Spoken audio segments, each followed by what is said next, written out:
this next panel that is coming up is a panel that has gotten a lot of notice already. And so it is, without question, one of the things that a lot of the press focuses on these days in terms of what's happening in financial technology.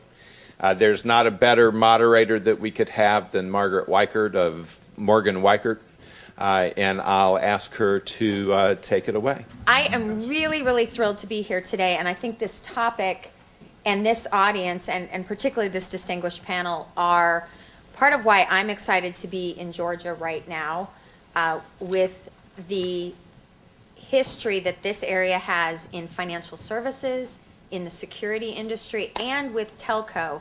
We've got this incredible convergence of capabilities here in Georgia to solve some of the biggest problems that are being addressed today in the financial services market, both because of issues of regulation, issues of bad guys and fraud, as well as the opportunities created by new technologies like mobile and wireless and cloud computing. So today we're talking about one segment of this very big pie of possibility, data breaches and the impact on e-commerce. I have 5 distinguished panelists here that I'll let do introductions, but just very briefly, we have Suhail Badran from First Data, Joan Herbig from ControlScan, Trey Loughran from Equifax, Devin Marsh from Wells Fargo, and Greg McGraw of CRE Secure Payments. So what I'd like to do is I'm going to fairly quickly provide just a little bit of introductory background because when people talk about the space around data security, data breaches, there's kind of 2 trends.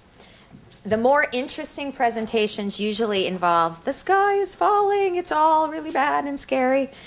And then there's the, oh my God, I'm going to fall asleep. This is so boring. We're going to hopefully bridge that gap and bring a balanced approach to what we believe is happening. And we don't all necessarily believe the same things, but give a little framework to think about data security overall and in e-commerce in particular. And then hopefully separate out a little bit of the hyperbole from what this distinguished panel really thinks is going on. So just to give a little bit of background, one of the things that I want to focus on today, the problem that we want to talk about today, while there is a lot of fraud associated with internal theft and compromise of data, probably 3, 4, 5 years ago, there was a lot of talk about internal access. The vast majority of data breaches are actually coming from external sources.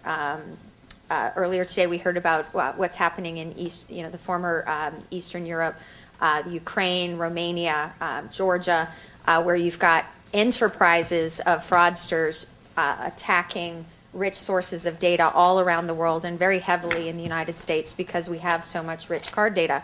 So we have the Pareto chart here of the external breach methods. I think you can see that hopefully. But hacking, malware, SQL injection, stolen ID and password. Some of the simplest stuff still a big, big problem. And then a little more complicated backdoor packet sniffing. It's a big problem, and I think everyone realizes that. Huge number of compromised records, a huge number of consumers impacted. 70 million pieces of plastic replaced, and I'm sure Devin's going to have a lot of thoughts about that. Not every compromise leads to replacement of plastic for good reason. A piece of plastic's expensive, mailing it's expensive, freaking out the consumer and maybe having the consumer stop using that card, real problem. So a lot of issues there. 70% of all compromised financial data, for all the talk about identity theft and people creating whole new identities, most of the data stolen today is still card data. It's still the basics that have been going missing since people dived in dumpsters behind florist shops for the old, I don't even know what they call those things, the black things. Carbon paper, that's what it is, yeah. Stuff that gets your hand messy. It's e-carbon. Yeah, e-carbon. Is it endangered? I don't know. And probably most importantly, and Rich Oliver alluded to this, a lot of this activity now is not in the hands of small kind of mom and pop fraudsters. It's part of an organized crime phenomenon that has gotten very sophisticated, behaves like corporations, very often is linked either through partnership or directly with illicit organizations, including terrorist organizations, linked to drug trade. There's all kinds of real serious badness linked to these businesses. So it's a very significant, important issue. But it's not the end of the world.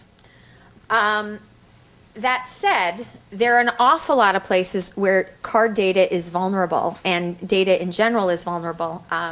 Again, I don't know how well you can see this.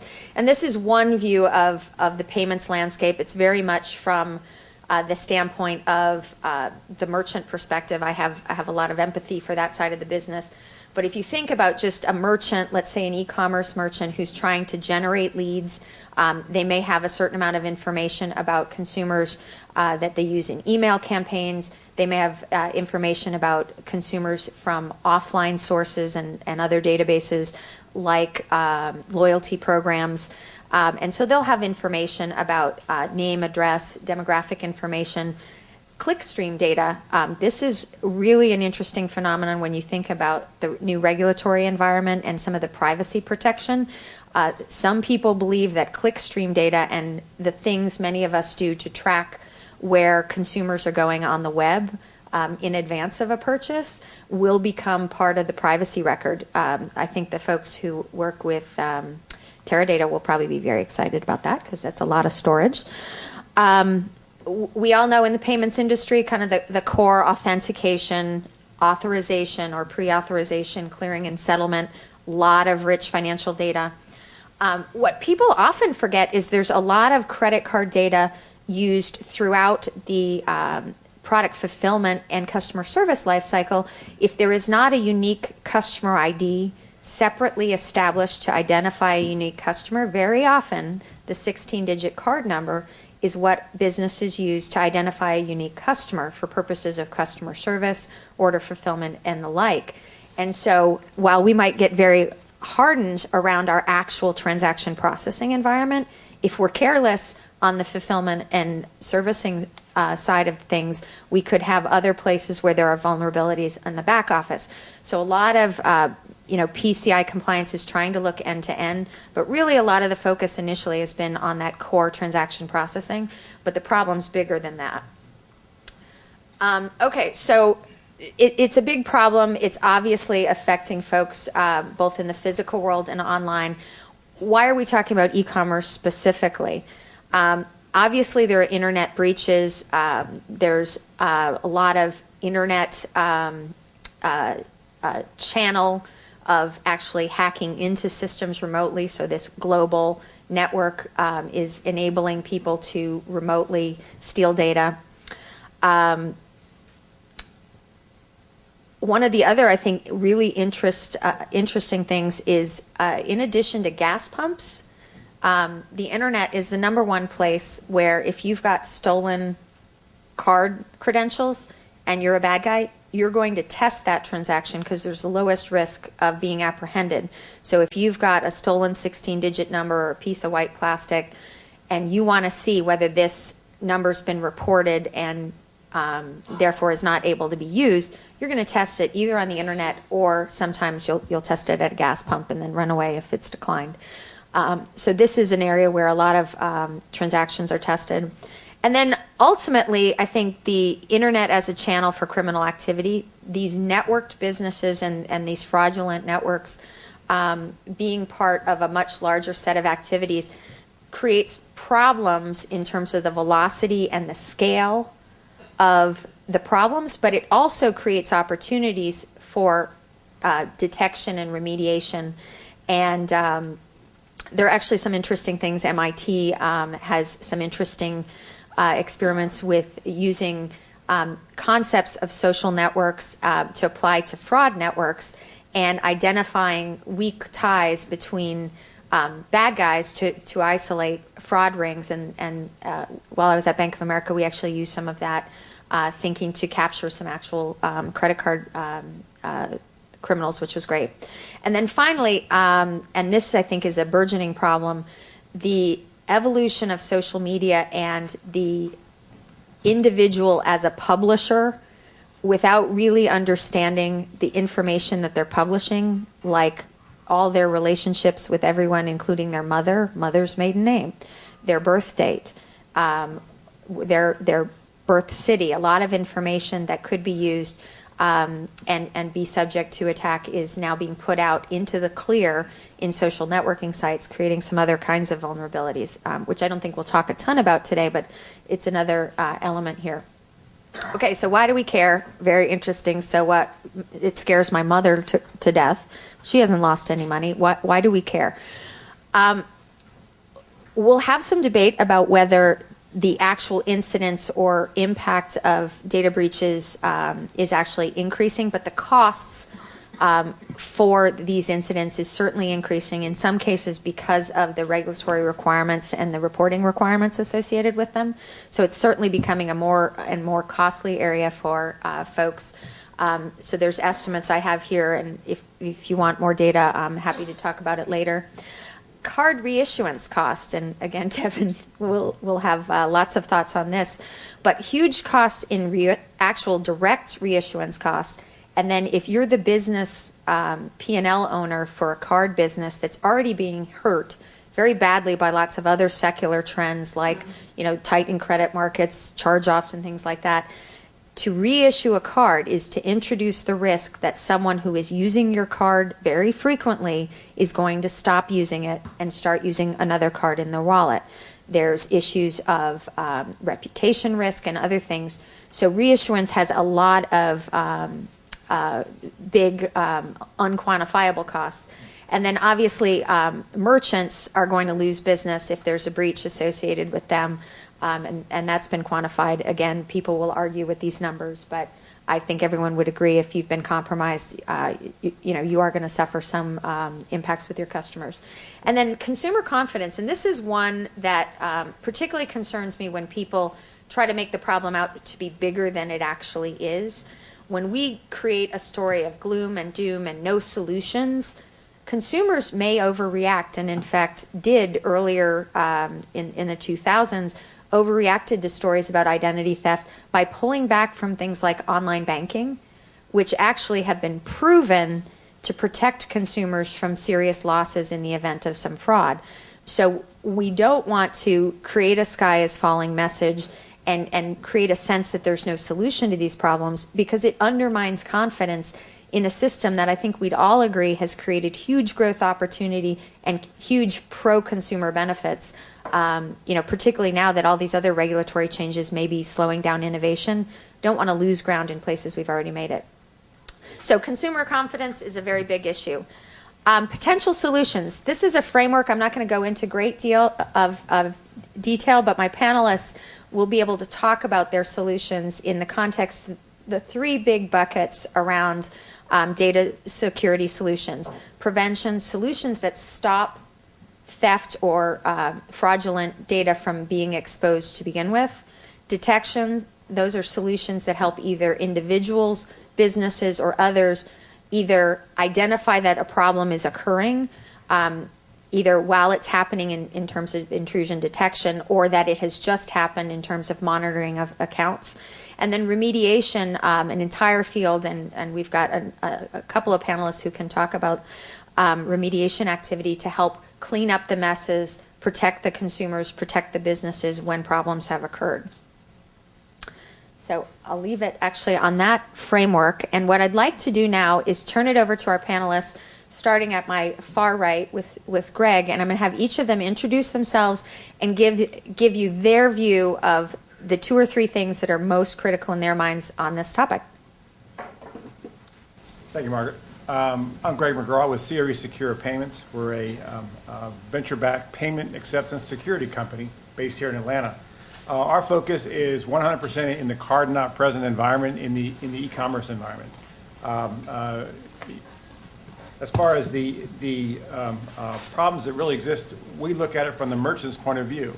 The merchants are the ones who bear the risk of taking credit cards online.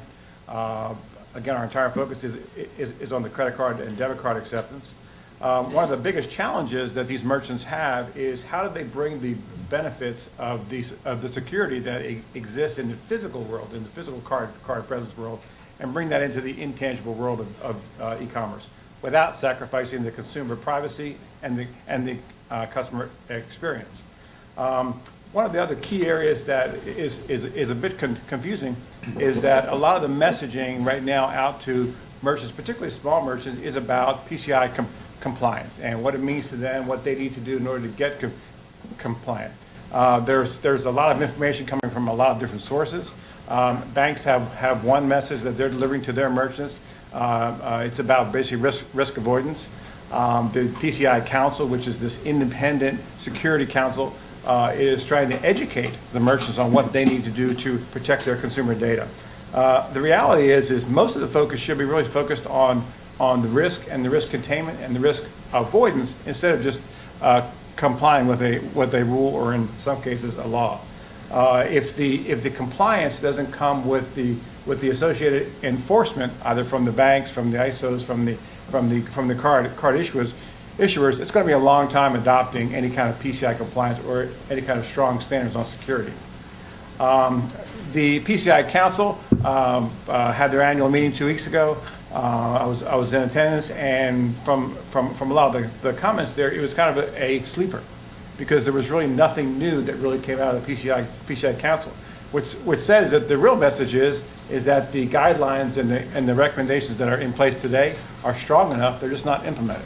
So all of the focus now is on educating merchants, educating consumers on what are the things that they need to do to really get their sites compliant. We see a lot of trends out there in terms of alternative payments, adaptive payments. I went to the PayPal X conference a couple of weeks ago. It was nothing short of an Amway convention in terms of everybody with their innovative payment alternatives to credit card. And the reality is, I believe credit cards are going to be here for quite some time.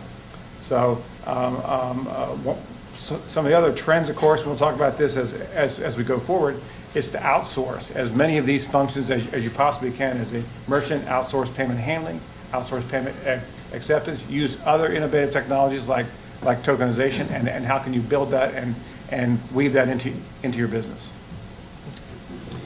My name's Devin Marsh. I'm from Wells Fargo, and I am not directly related with cards per se, but I'm a risk manager within Treasury Management. I support customers and I directly support product managers, and I have a view to a lot of the impact across products from some of the compromises that we see.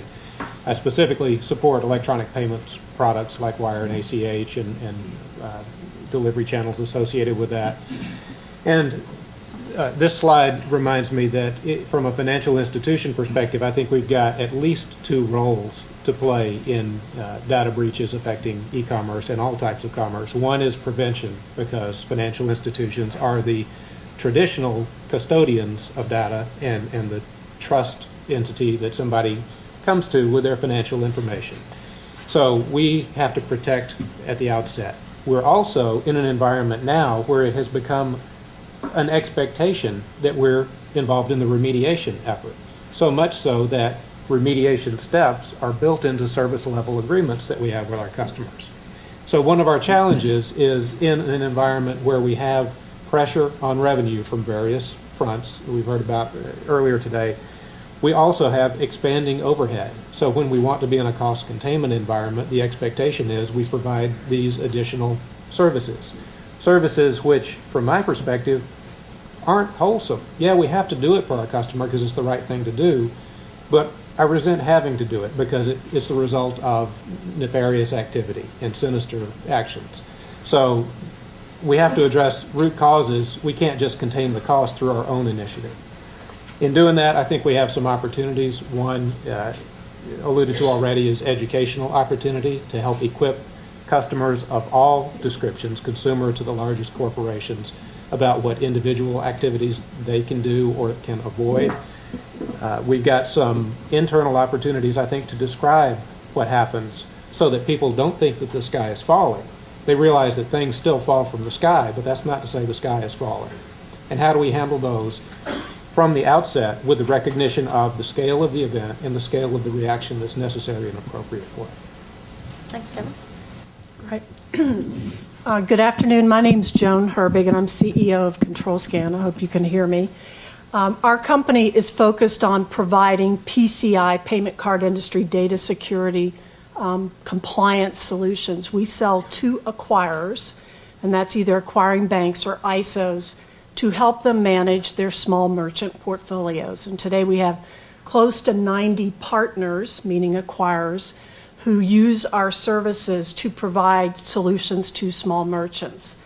As many of you know, the merchant population in the United States is divided into 4 levels. Levels 1 and level 2 are about 2,000 merchants. Level 3 and level 4 comprise 6 million merchants. So the problem that we solve, first of all, is building awareness among small merchants around PCI and then security that's required in order to protect credit card data.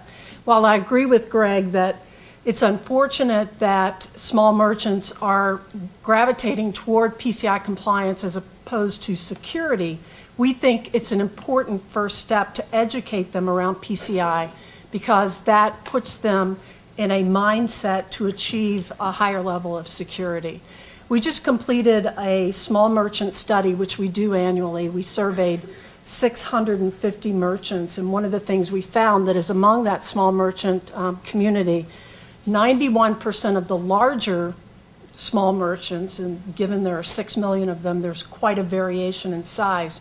91% this year were aware of PCI compliance, whereas of the smaller, less than 10 employees, less than 50% had ever even heard of PCI.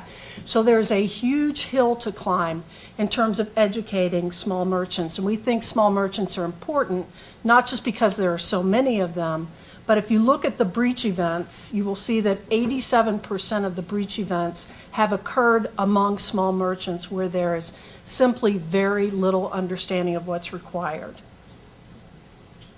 Great, thanks, John. Good afternoon. I'm Trey Lochran with Equifax.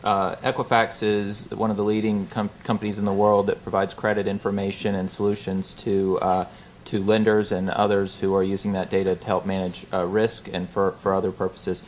We come at it, we have a little bit of a different perspective on the e-commerce and breach space because we're not actually in the payment space per se. But when you look at this chart, we do touch all of these areas in both internal and external ways. So obviously with the amount of data that we have and the importance of protecting that data, we have to implement the absolute strictest compliance standards. So obviously from both the prevention and a detection standpoint, we believe that we have world-class solutions in place to protect the data that we have. Nonetheless, we do see a significant increase in attempted efforts to reach that data from unauthorized sources, and have to continually try to stay ahead of that effort, which I think gets more and more challenging because as talked about earlier, the people attempting to access that data get more and more sophisticated. We also provide solutions to consumers or to organizations to help them authenticate consumers. So, for example, we recently acquired a company that provides mobile authentication services, which allows us to help protect the data when the consumer is trying to access the site, either setting up an account or on a transaction basis. And finally, the business that I'm responsible for, which is our direct-to-consumer business, provides credit monitoring solutions to individuals, which can be provided directly to individuals or via a third party, like a bank, and helps those consumers proactively manage their identity and protect their data, or alternatively, in the case there is a breach, helps the organizations help remediate that breach by providing monitoring services.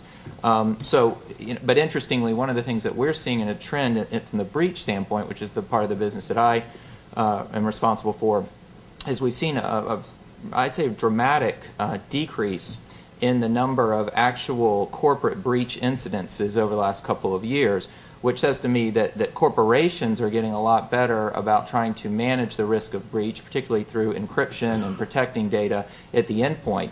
But what I hear the other panelists saying is that, from a standpoint of actual individuals and consumers, those incidences continue to rise, and I do get concerned that you're going to see actually the corporate breach incidences rise as well as the competition, so to speak, gets more sophisticated. I saw this cartoon when I was looking at some data that somebody sent me from internally that I wish I had brought a copy of. It has a picture of somebody robbing a bank, and the teller is saying, and so it's a cartoon, the guy's got a gun and holding it at the guy's head, and the teller has his hands up and says, you can do this online, don't you? So I think, want that. But I did see data, for example, that said, last year, when you looked at the risks of online e-commerce, organized crime was number 10, and this year it's number 1. So that's a pretty significant increase. Thanks, Ray. Good afternoon. My name is Suhail Badran. I manage the e-commerce solutions group within First Data. Just in general, first of all, thank you, Atlanta, for welcoming First Data to Atlanta. We've been here, again, 3 years now. First Data is about a $9 billion company with a focus on merchant and financial services. So when we hear about breaches, when we hear about card reissuing, it really impacts both our worlds in terms of both the merchant side and the financial services side. In addition to the cartoon that Trey mentioned, a few years ago, some of you may have seen the New York cartoon, that's New York Times cartoon that says, on the internet, no one knows you're a dog. And this picture of a dog on a laptop somewhere. Really, when somebody's coming to our merchant site, we really, most times, don't know who they are. We have to depend on the merchant. Let me step back and ask, usually I like asking and getting your involvement. Simply a question, raise of hands, how many of you have PCs at home that you use, work PCs or your own? Right? A lot of you. How many of you have children that use those same PCs at home? Oh, come on, you can raise your hands higher. All right. How many of you know if your children have downloaded a peer-to-peer program on your PCs? Okay. So peer-to-peer, why do I bring it up? Because those same PCs that you're using at home, you're probably doing your taxes on. You've got your W-2s, your W-9s, whatever financial information is on there. And you have no idea what your kids are bringing down to that laptop, to that computer. So at First Data, the way we look at it is we work on both the prevention and the detection side. So when a merchant is accepting that credit card payment online, we're trying to help prevent. It's very similar to the old days of intrusion detection, intrusion prevention. We try and scrub the data. We look to see if the card itself has been stolen, compromised somewhere else. And if it is, then we've got the right filters in place to work with our merchants, let them decide whether they want to accept that payment or not. However, if I'm a car thief, I'm going to use another example. I'm walking down to try and steal a car. There are lots of nice cars out there in the parking lot, I tell you.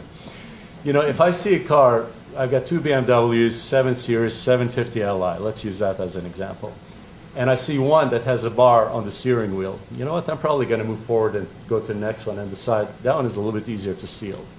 It's the same thing for our merchants. Unless they show that they're protected, the thieves, and again, it's a global problem. It's no longer your local area tagging and graffiti on the wall. It's a local, or it's a global issue now, where I'm going to try and find that least path of resistance to enter somebody's site, authorize a lot of cards that I have in my at my disposal, and be able to use them somewhere else. If you're bored and you have nothing better to do, go online and look for card generator.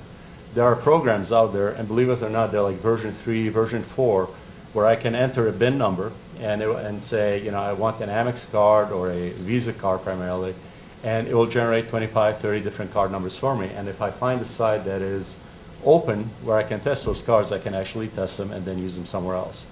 So, if you look at it, there is no silver bullet. You really have to take it very similar to how Margaret has laid it out there. Work very closely with our merchants to look at it as an issue from end to end, both from the prevention all the way to working with companies like Equifax to try and remediate what happens afterwards. Great, thanks a lot.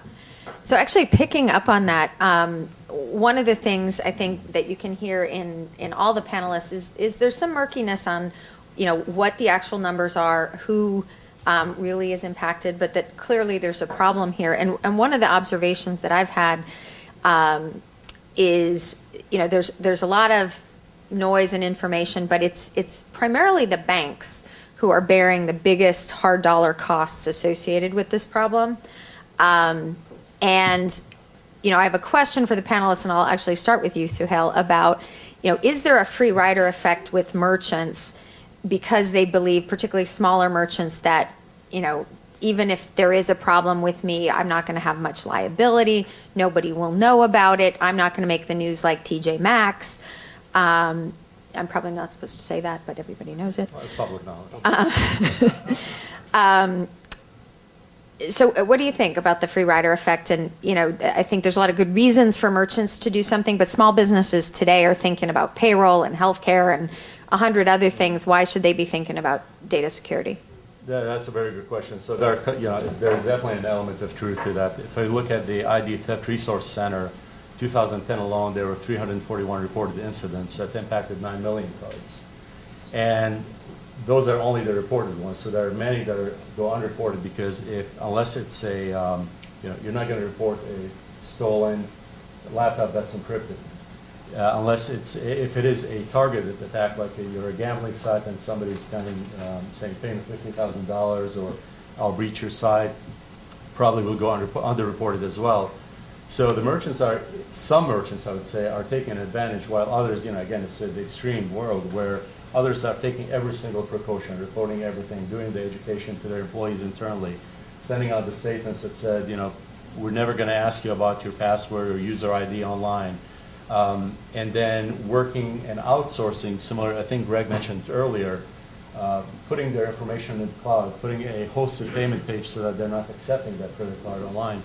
But I don't think there's legislation strong enough yet, to educate the consumer. So it goes back to, well, who's going to educate them? So who do you think should? I think it's a combination. I think the combination of financial institutions, the merchant themselves, as well as there's got to be, I don't want to say a Federal Reserve necessarily.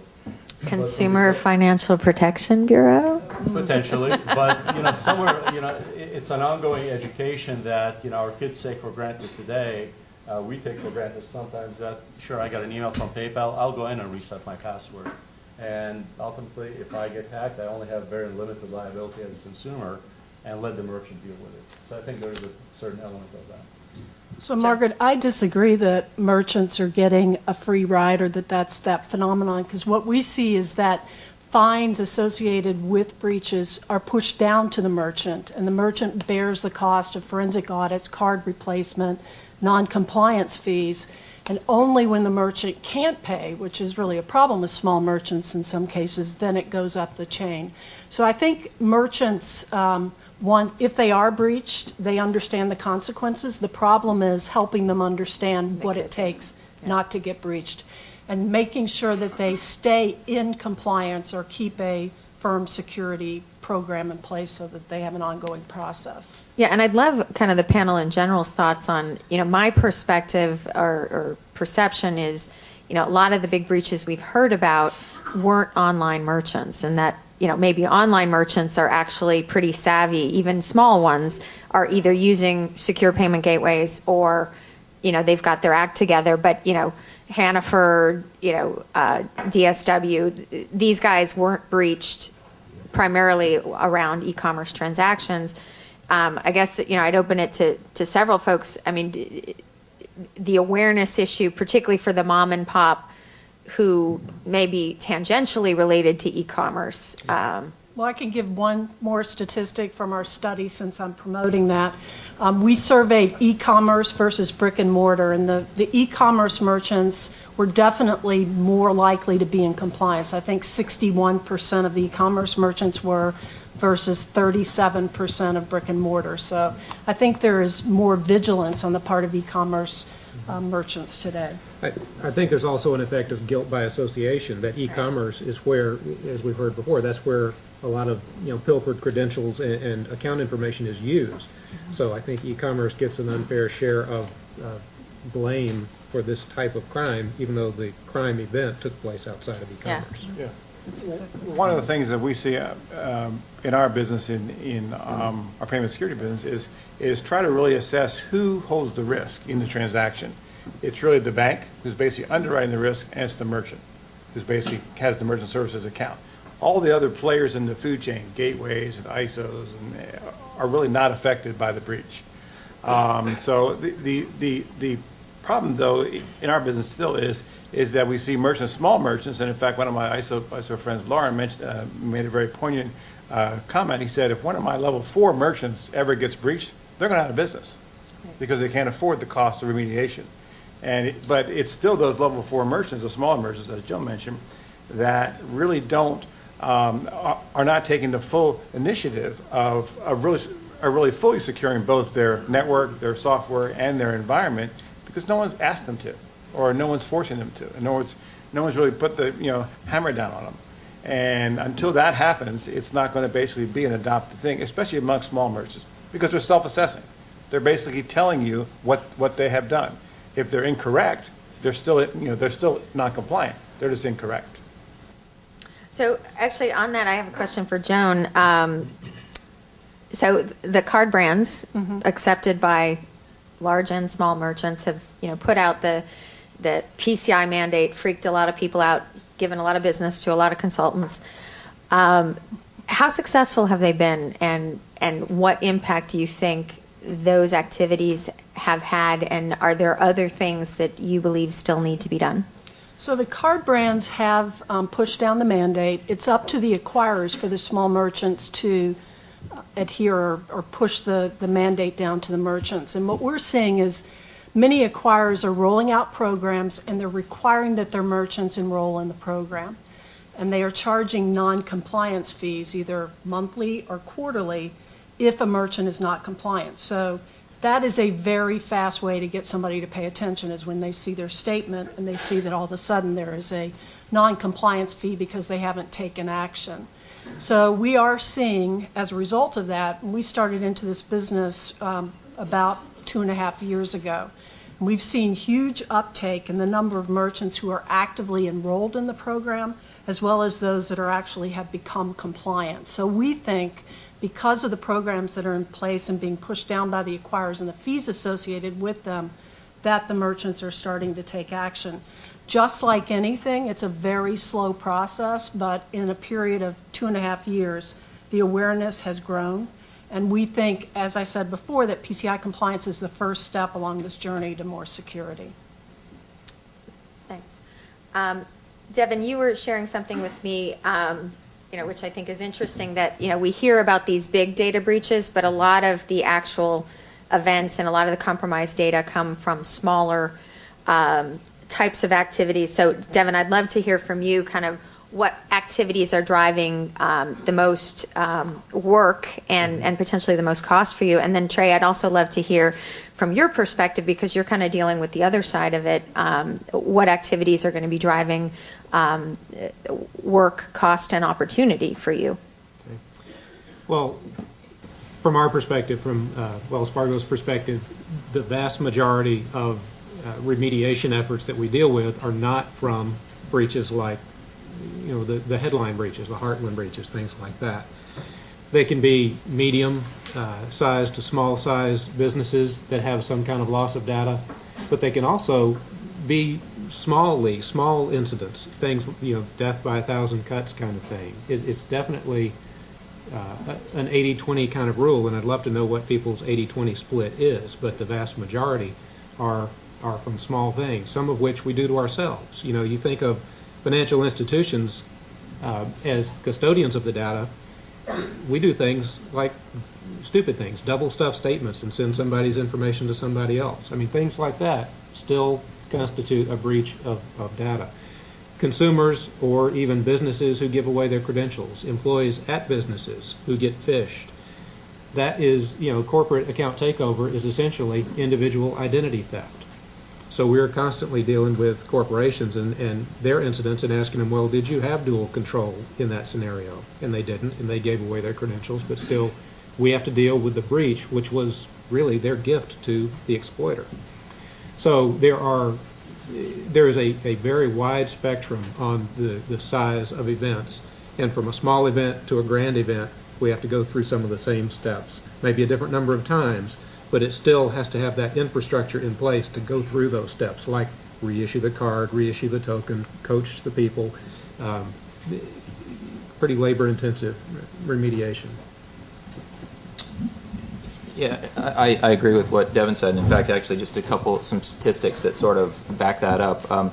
If you look at the number again of reported breaches, and this is not just e-commerce, these are corporate breaches that are across all industry segments, so medical, education, government, et cetera. The number of reported breaches this year versus last year are down somewhere a little over 40%. Those are actual reported breaches. And for our business, which is, again, to remediate those breaches when they occur, we're not down that much, but we're down significantly as well relative to last year in terms of the number of actual breaches we're looking at. So actual breaches, and those are reported breaches, so there can be a lot that are not reported, as Devin talked about. That they may, Wells, for example, may have lots of things that don't rise to the level they have to be reported, but they'll be remediating those. But then the really telling thing, though, is for those breaches that we are remediating, which are, as I said, are down, pretty significantly, our codes issued for each breach. So when the breach occurs, we'll issue codes for the consumers or employees that are affected by the breach. Those codes issued per breach are down about 50%. So you can see that even the breaches that are reported are in fact actually a much smaller scale than they were before. You don't have a lot of Heartland kind of level breaches going on. I think that there are some reasons for that. I think the actual severity of individual breaches is down somewhat because companies are taking a lot of protective measures. I mean, virtually everyone now encrypts laptops. A lot of the breaches, to Devin's point, something like 50% of breaches are still driven by negligence versus malice and lost equipment. Lost equipment is still the #1 reason for breach across all areas. So that is still occurring. But getting back to e-commerce specifically, there are some things that that we like that we see as best practices with the companies that we work with. Those companies are obviously employing significant solutions that automate authentication for customers, and clearly, we believe that authentication is moving away from traditional token and to multi-factor authentication, and are making investments in that space. Secondly, a lot of companies are providing customers with services that they can use upfront to measure, to protect themselves. So if there is a breach, they already have that service in place. And third, they have a plan in place that if there is a breach, how they're going to go about remediating it, and can move very quickly to remediate that breach with a plan in place. Thanks a lot, Trey. I'm going to ask one more question to a couple of our panelists, and then I'm going to open it up. So get your question hats on, and particularly if you have controversial questions, it'll keep us all energized after lunch. Please do that. So hopefully this is a little controversial. So a lot of recent press and articles written about tokenization strategies, and apparently Gartner Group has labeled tokenization on the top of their hype curve analysis. I don't really know what that is, but it sounds kind of incendiary. So particularly with Greg and Suhail, I'd love your thoughts on that and strategies about tokenization. How does it fit into here? If it works, does it destroy Trey's business? What do you think about that? Greg? Yeah, actually, the hype curve is something that Gartner puts out to basically talk about what's a very talked about topic, but not a lot of solutions yet. So tokenization is at the very top of that curve right now. Tokenization is absolutely one of the key ways to secure sensitive data, whether that's a social security number, a credit card number, a medical record. Anytime you can take a piece of data and turn that into some inert object and then use that in the future, you've got an advantage. There's sort of this evolution of credit card data and tokenization. In the card-present environment, in the POS systems, you've got encryption built into the box. So when you're at the grocery store and you're slotting your card through, it's actually encrypted there. Problem is that doesn't exist in your PC at home because there's no decryption on the other end of where that credit card is going to. So even with a tokenization engine, and I've heard the comment a couple times about, well, I'm secure because I'm using a secure payment gateway. Well, the payment gateway is secure, but it's the merchant environment where that credit card is taken. That's not secure. I mean, there's a classic example of a small business breach. of a data center in DC last year, over a 6-week period, over 573,000 credit cards were taken out of 4,000 e-commerce stores hosted on insecure servers, because the servers were basically hacked in through the FTP port. And had they had tokenization at that point, or had they had an outsourced solution before they got to that point, then that would not have existed. The problem with all the tokenization engines today that I see is not once you get the token, it's getting it into the vault the first time. We've got one, I've got one company I'm talking to right now that has a mainframe environment, PCI compliant environment, but their website takes 1 million new transactions a year. And they want to get a service, an outsourced service, to take that credit card and take it into the vault the first time and return a token. So the key thing is getting all this insecure data tokenized. The challenge is still, how do you get it into the vault the first time? And those are some of the things that are being talked about, some of the innovation out there to basically address that issue. So kind of agree with Greg. Of course, we have to be controversial here. She paid me to do that, so. It's like you're monitoring, you have a security guard on your front door, you're selling jewelry, and but your back door is wide open, right? So I agree with you on that front. And what we're seeing too is what we're talking about e-commerce. It's really a combination of, well, what if I'm selling online and in a card-present environment? I've got the brick-and-mortar environment. So how can you have two different environments? And with innovation, that's what was happening, is a lot of people focused on e-commerce, forgot about the brick-and-mortar, all of a sudden woke up and said, wow, I've got two systems I have to manage. So what we've done at First Data is to work with the guys who know encryption, RSA. And we created both an encryption and tokenization solution that did the following. It allowed the merchants accepting new payments, any new transaction, to come in and be encrypted on their back end, but also took their existing data and encrypted that as well. Where that helped, when you think about encryption, it's not just, okay, I encrypted the card, I'm done. You have to worry about loyalty programs. You have to worry about the thousands of cards that you have out there in the market when people are, buying something from you, using it so that they can get better discounts on the products that they like. How do you tie the two together? So it's easy to say, well, there's technology out there.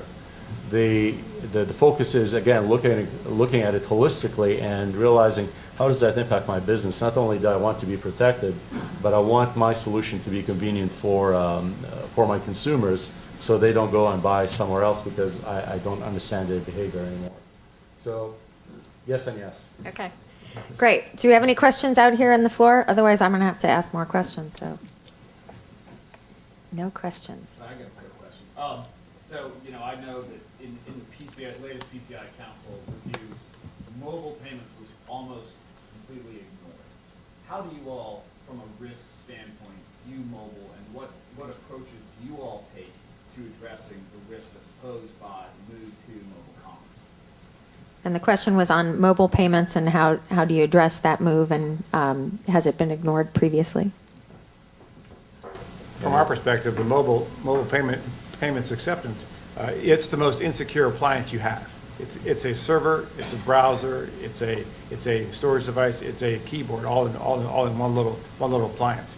So there are methods and payment methods to basically isolate certain parts of the mobile phone, either from a keylogger or from a man-in-the-middle attack, those kind of services. Just like the browser at home, though, the best method for getting payment card information into the phone is to basically go to a secure website that has an SSL feed right back to the mobile device. So you can try and secure and isolate as many of those attack vectors as possible. I lead the mobile ACH payments work group at NACHA on the Internet Council, and it's very much on the front end of defining the transaction as it might flow across the ACH network, and the overriding concern there is simply defining the elements of a wholesome transaction that rely on traditional identification of the parties to the transaction, appropriate authentication, appropriate security around the transaction. But despite however much we might put into defining it at the outset, we're defining it at a time of rapid innovation, and some of the solutions are going to be more sound and secure than others. And the risk that we're running is defining a potentially sound transaction that gets exploited by some less than sound solution that it gets put to. And Sean, I think you're correct that the PCI Council has been very slow to act on mobile. On one hand, they've said the standard is very solid. They've set a 3-year cycle. It used to be 2 years. They said the standard is maturing, but on the other hand, they don't have good answers around tokenization. They don't have good answers on mobile, and they admit that. So it's really a conundrum. How do you deal with innovation quickly and in order to encourage that, but at the same time keep the standard intact? So I think many of you may have seen that even PayPal, as established as they are, had the problem with their mobile app just as recently as this week. And they had to put out fixes. Now, I was with Greg last week at the PayPal conference, and you've got 1,000 developers out there developing to the X.com spec. So payment in every application, you're bound to have mistakes. And I think it's up to us as adopters, as merchants or enablers of that technology to really do our due diligence and not just release quickly just to say we've done it first or we've been there first. Take a look, there are companies out there. Veracode is a great example of code scanning, right? Are there any holes in the code, whether it's mobile or kind of your typical HTTP? So you've got to address at different levels. No, we don't want to take away from innovation, but at the same time, it's due diligence. Yeah, and that's actually a great point. One of the things that I think I've observed, in Web 1.0, in the interest of trying to be cool and trying to be with it, and on top of innovation, the banks and the payment system operators, in some ways, let the security cat and the business model cat out of the bag with web transactions on the ACH and a lot of other things where there was so much concern about being left behind. But when you look at payment systems and the complexity of these two-sided markets that we're in, the people in this room actually have a lot of influence over what can ultimately be commercialized and adopted widely. So, a lot of niche applications can roll out and get tested, but a lot of the folks, whether it's financial institutions, credit bureaus, processors, third-party enablers, we all have a big role to play. And I think there is, a lot of option value that we can buy by staying involved without necessarily committing to the final solution. I think that's the balance that, I know I'm very interested to see where the industry goes. Other questions over here? So the question is, EMV in the States, is it coming and when? And will it include chip? Suhail? I can take a crack at it. I think it would be inevitable. I think it will come, but I don't know when. If I knew, I'd probably place a bet somewhere. But that's a great question, because with that, similar to what we've seen in Europe, is it's like when you squeeze a balloon, the air's got to go somewhere. You squeeze it one place, it's going to pop somewhere else. Fraud's going to migrate now from brick and mortar over to the e-commerce world, and that's what they're seeing in Europe. So it will come, but I would say if you're running an e-commerce site, be prepared. Other thoughts on that topic? I guess from my perspective, the only comment I'd make is I think that the question about mobile and the chip in mobile and the cost of migrating the point of sale infrastructure does put some questions into timing of that and whether there's a leapfrog. So that one's I don't know.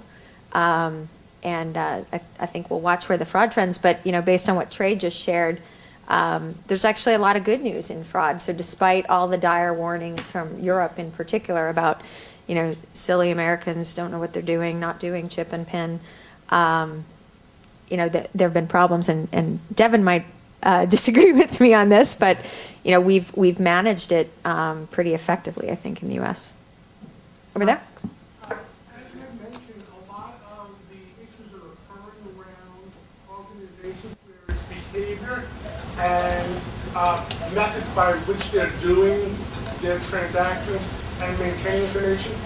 What is it going to take for mainstream media, the average cop show, the other shows that we see on TV, to really start utilizing those mediums to teach people, you have CSI, have a story about theft.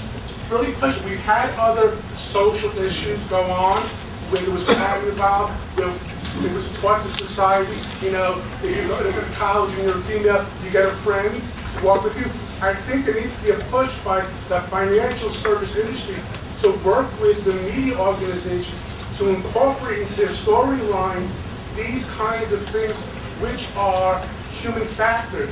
You know, do the story about, you know, somebody calling from Russia, you know, asking for a PIN number. Really incorporate those stories over and over again so society as a whole learns how to behave it on a Facebook environment or on a LinkedIn environment. And I think you guys are in a role where you can really push it.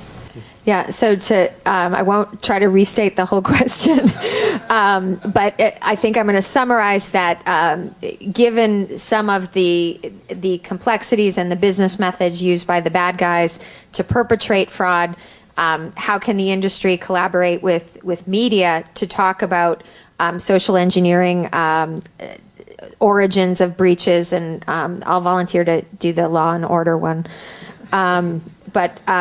You know, there's a study recently that said, you know, 28% of breaches involve social tactics, up 16% from 2009.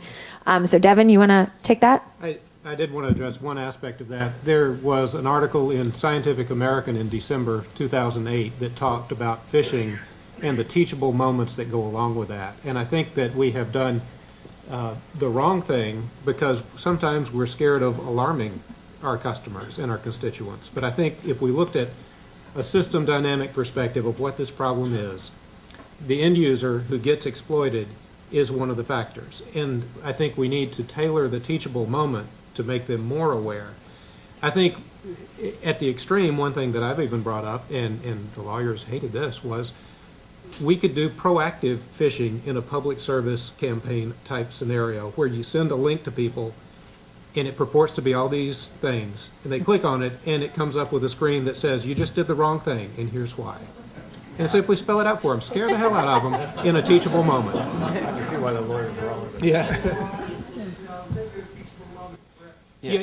That example, I don't think will ever happen. However, my point is, we need to find the right teachable moment that convinces people, because you can give public service announcements all day long. Don't click on a link in an email. But that's the most efficient thing we've got out there, is to send a link in an email and say, hey, go do this. So we keep doing it. Yeah, and my concern is that, you know, and I think that's all, we have to do that, but I just think that we, you know, obviously kidding ourselves if we think it's anything but necessary but not sufficient, because the tactics that are used are only going to stay, you know, 5 or 6 or 10 steps ahead of whatever the education that we're providing to consumers are. So, I mean, there's going to have to be a lot more than that. I don't think that's going to be a solution.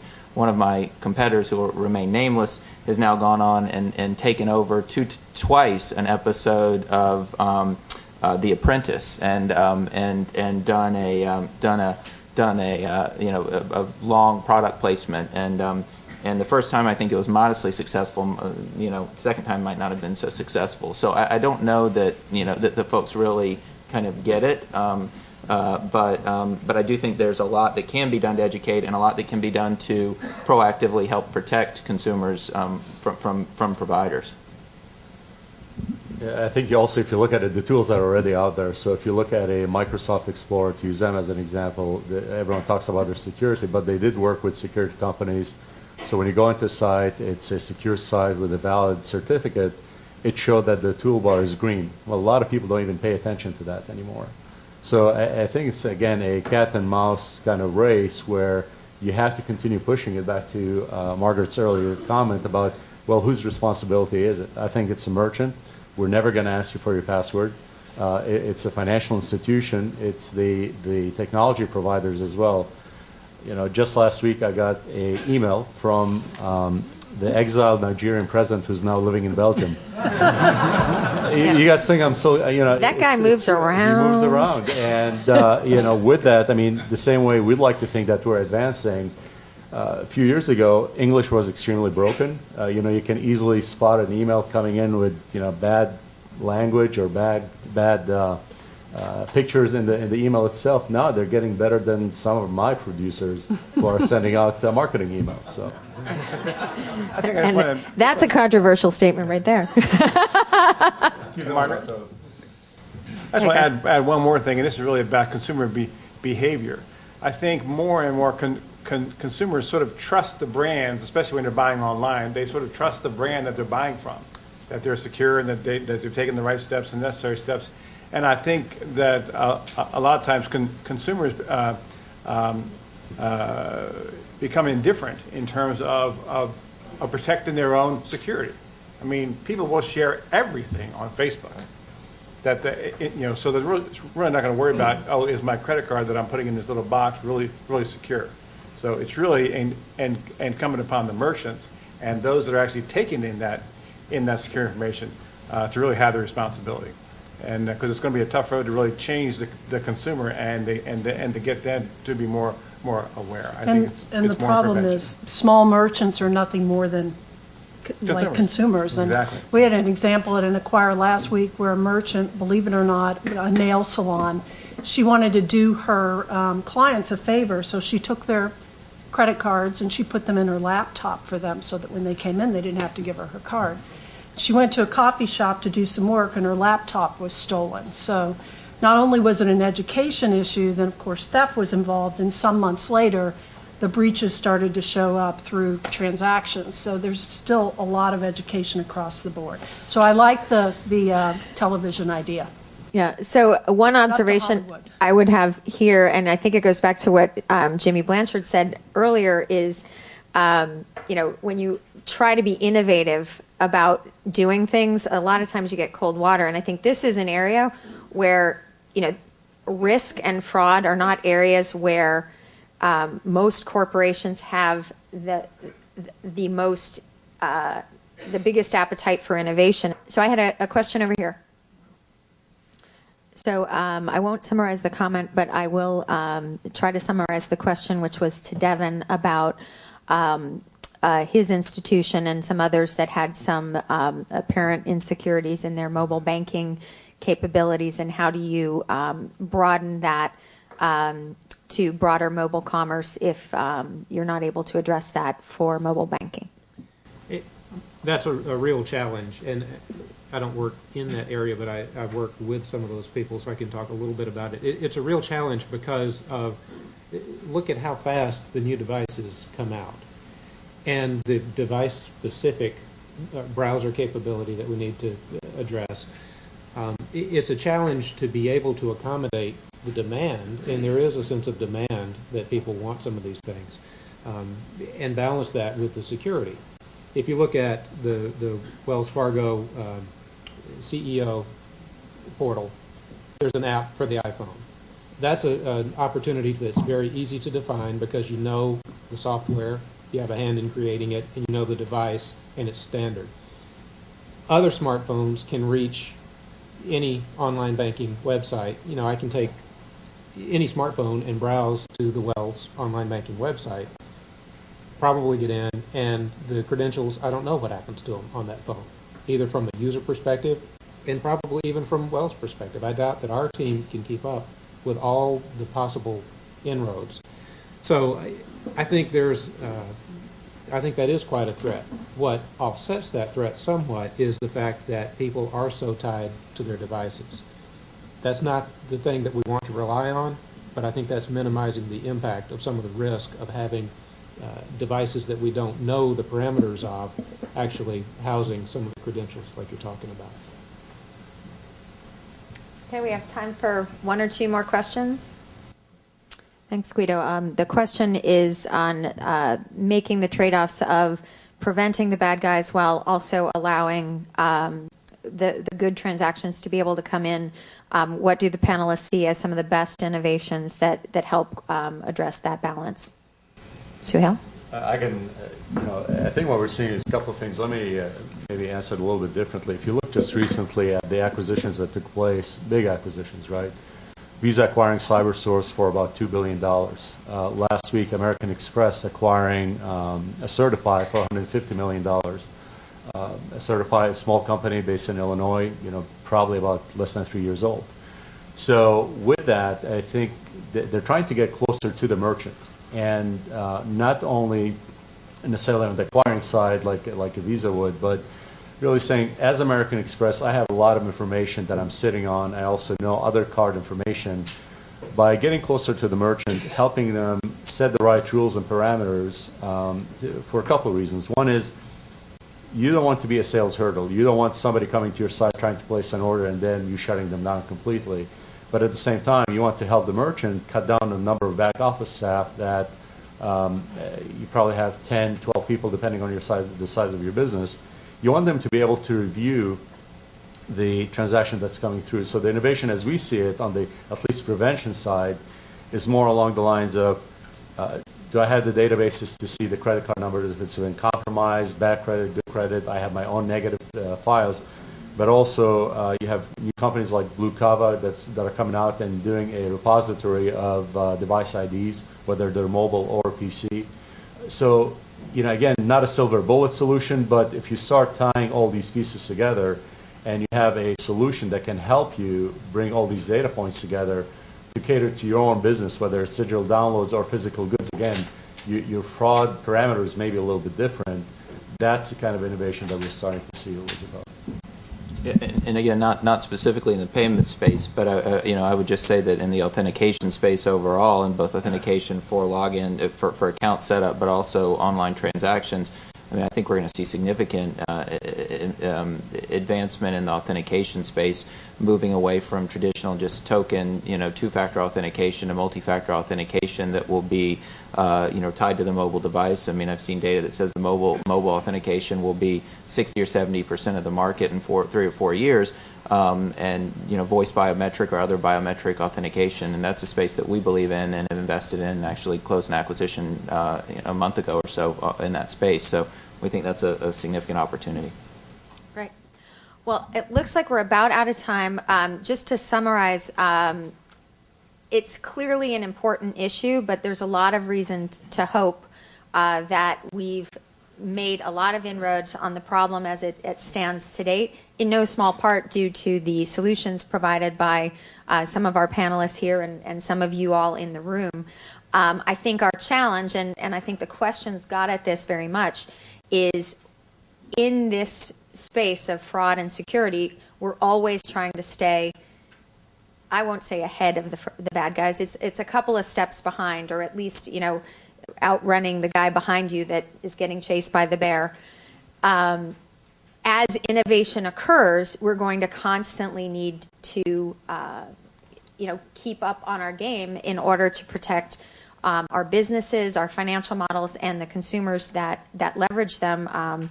So I think there will clearly be a lot more in this space, but I'm actually very encouraged, and I'd encourage you during the breaks to approach our panelists and find out more about what they're doing around prevention, detection, and remediation. So thank you very much. I hope you enjoy the next break.